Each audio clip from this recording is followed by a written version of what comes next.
Hi everybody, welcome back to my YouTube channel about using RStudio for beginners especially. I realised the last video was really long and I'm trying to keep them much shorter than that.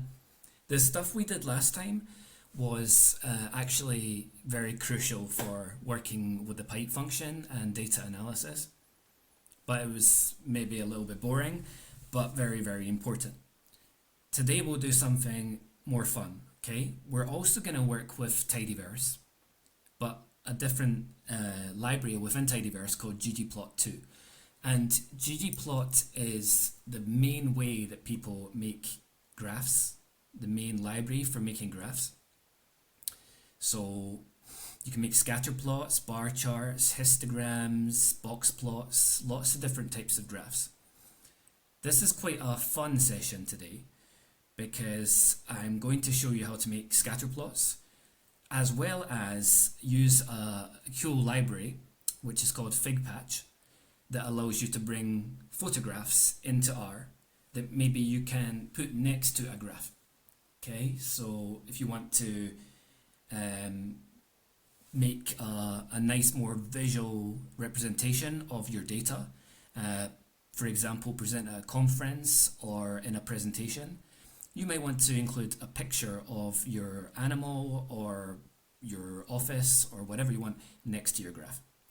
So I'm going to show you some useful libraries for this visual stuff today. I've got an R script open here, okay, a new R script.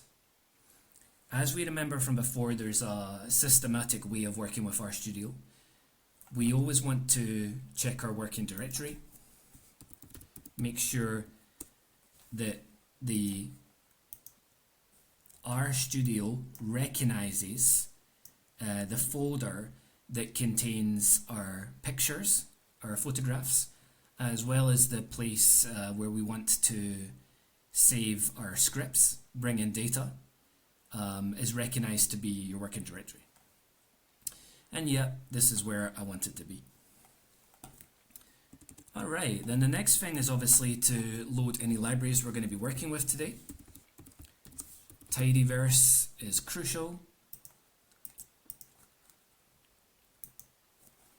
And the progress is made over here in the console. We're going to load two other libraries, one called figpatch. Okay. And that's worked, and another one called patchwork. Patchwork is used for putting graphs together, and is also required for putting the photographs next to the graphs. The figpatch is most useful for bringing the files, the image files, into R in the first place. So just like we do read.csv to bring in data files, we use code within this library to bring in pictures. The pictures, as you can see, as you will see in a minute, can be lots of different types. For example, web.webp or PNG. Those are the ones you'd probably want to use the most. Make sure these are loaded. If you don't have any of these libraries, remember you can install them through the Packages tab. Install packages, search for the name. I seem to remember before that there can be in earlier versions of R or RStudio a problem with finding this library, figpatch. If that is a problem for you, either update your R in your RStudio. You know how to do that from previous sessions. Or you can load a library called DevTools. Okay? Library DevTools. This has worked for me in the past when I haven't been able to install other libraries. Alright, okay, great. So let's start then by making a scatterplot. Let's make a scatterplot of, sorry, I just need to move this out of the way, diamonds. Diamonds is a very useful data frame to work with because it's so big. There are 54,000 rows. And importantly, there's different types of data here. Okay, so The diamonds data frame contains columns that are factors or groups such as the cut of the diamond, and also several numerical columns. Okay, price of the diamond, table, depth, carat. If you were to model this, the column you'd generally be trying to predict, i.e. use as the response in a model, would be the price column, you know, to see how other aspects of the diamonds affect the price.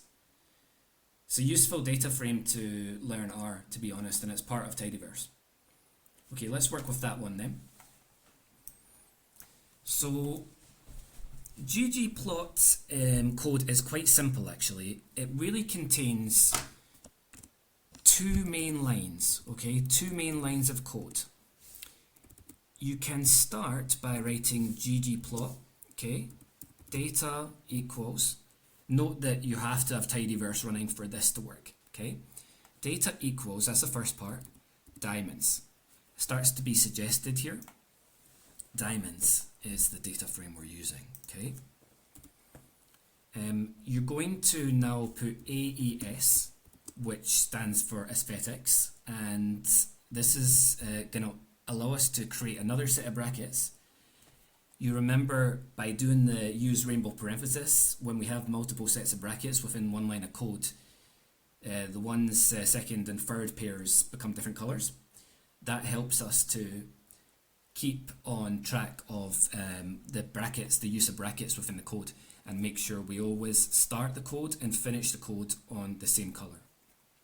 Right, we're going to put x-axis and y-axis columns in here. Okay, let's do x equals carat. You need to spell this exactly as it does, as it's spelled in the data. If you were to make a spelling error or write capital C in carat, it's not going to work. Y equals price. The good thing is that obviously when you start typing the word, it starts to be suggested. Okay. Plus. There's a plus at the end of this sentence, just like there's a pipe function at the end of cleaning lines. You can then push return and go into a new line and start typing GEOM. This is the code line that allows us to decide or to establish which type of graph we want to make. So the first line just says that we're making a graph and that the x-axis is carat and the y-axis is price, and we're using diamonds. But the second line allows us to tell R whether we want to make a scatter plot or a bar plot or a box plot, etc., etc. That all these types of graphs start with geom underscore. And if you scroll down the list, you see there's a hell of a lot of them. Okay, now the one for a scatter plot is geom underscore point. Some people accidentally write geom underscore scatter. There's no geom underscore scatter. But geom underscore point will get you what you need. Those are the only lines that you actually need to make a scatter plot. But we will, either in this session or in future sessions, work on making the graph look much nicer. Okay, and you'll need more aesthetic lines, more theme lines for that. Alright, now note that this is 50,000 rows. So fortunately I have a nice computer now. I didn't before, and it would take a very long time to be able to plot this.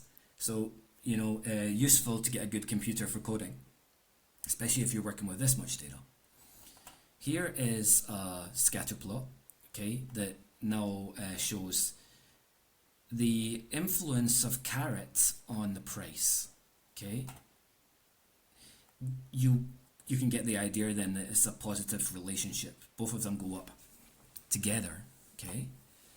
We can make this graph contain even more information. For example, if we want to include another parameter in the graph. Imagine we want to put cut in here as well. Okay, so we want to, instead of having all the points being black, we want to have different color points for the cuts. Call equals cut. We can run this code again.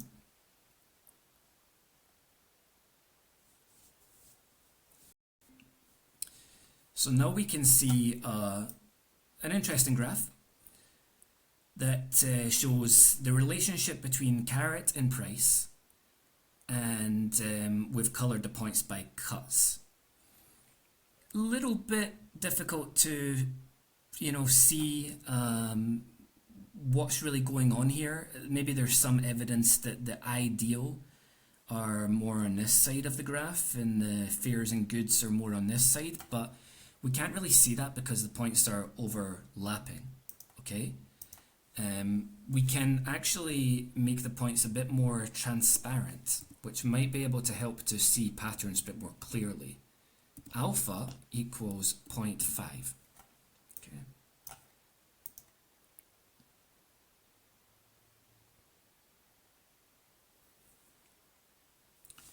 That's reduced the increased the transparency of the points. So now they're not solid colors anymore. They're kind of like semi-see-through. We can add lots of other code into the geom point line. For example, size of the points, and we can also add another line, geom plus geom underscore jitter. Let's see if jittering helps to see this the patterns a bit more clearly by moving some of the overlapping points, a little bit left or right of where they are at the moment.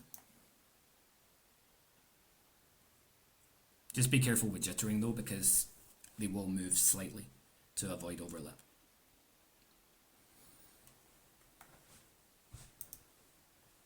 Okay, now notice if you do that, you need to put the alpha in here as well, because they've gone back to being solid.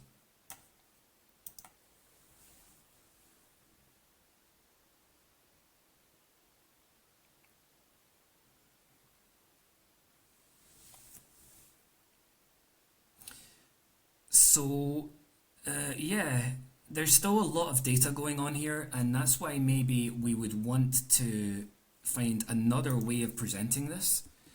Instead of relying on having all the points across these 5 different categories of cut being on the same panel, we could use facet wrap. Facet wrap is going to separate the values within the cut, or whichever column we decide, into different panels. Okay, what if we do squiggly line cut within the facet wrap code? Don't forget the plus signs here and here and here that link each code line, but there's no plus after the final line. Okay.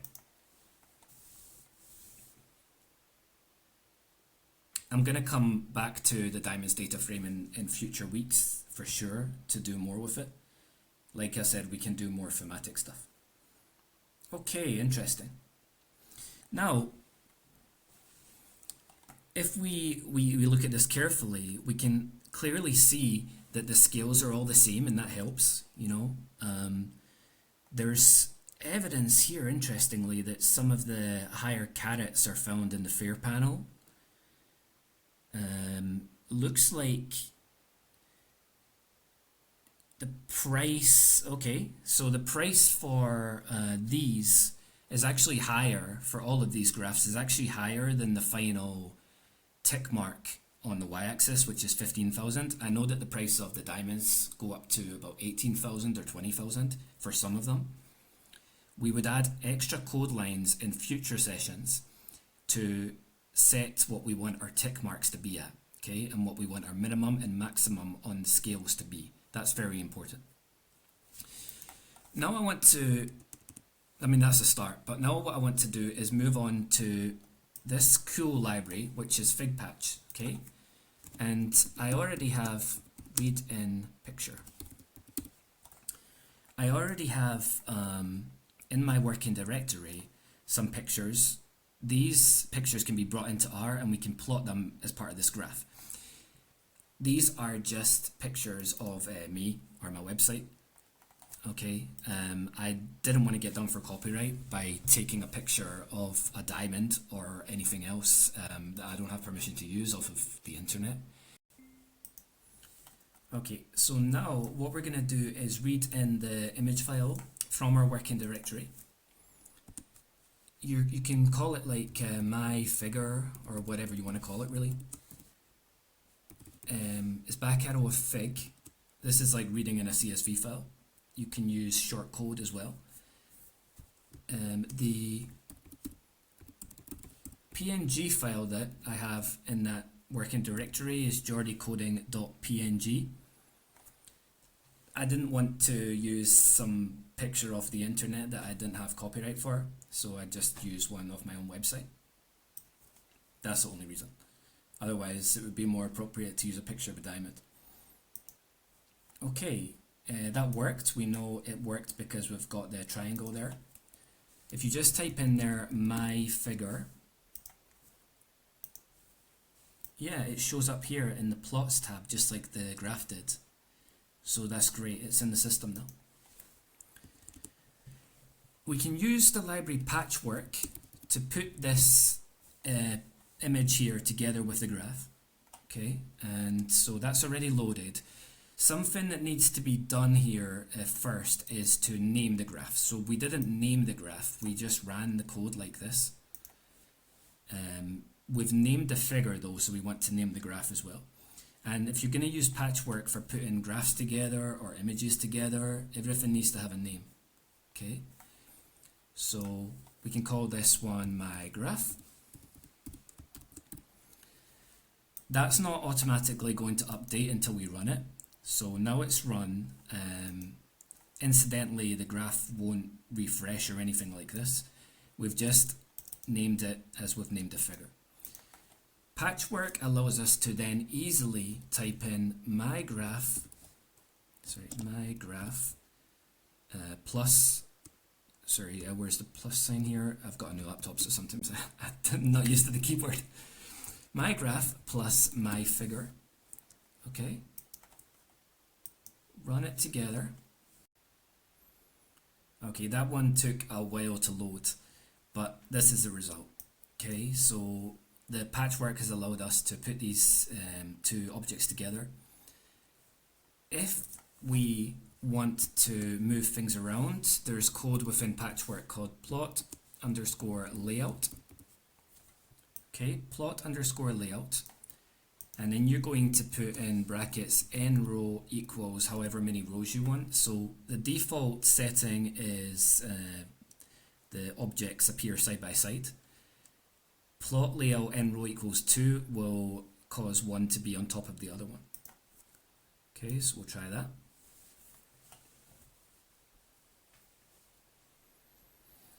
And note that with the graph, I'm not happy with that graph because there's lots of things that are missing. Like for example, we don't have the units for the price, we don't know what currency it is. We would probably want to change the appearance of this grey background, at least, you know, I would for my own personal preferences. And we could use theme code for that. Like I mentioned already, we've got to fix the scales so that they would go up to 20,000 instead of 15,000. It's not clear what these numbers are. And there's also code within the facet wrap line, just like there is within the plot layout line, very, very similar actually, to change the number of rows. So we could set this to be a single row, okay? And then all the 5 panels would be side by side here. We could also move the legend around to be at the top. All of that stuff can be done in ggplot. It's very easy to find the code for that stuff on the internet because a lot of people use ggplot. Or we can return to it in a future session. I hope that helped and has introduced you to the possibility of putting graphs together, putting images together, something that would be much more difficult and time consuming to do in Microsoft products. Alright guys, I wish you the best. Stay tuned for the next one. And the next one, by the way, will probably be on more tidyverse stuff. Maybe we'll get into models. Have a good one.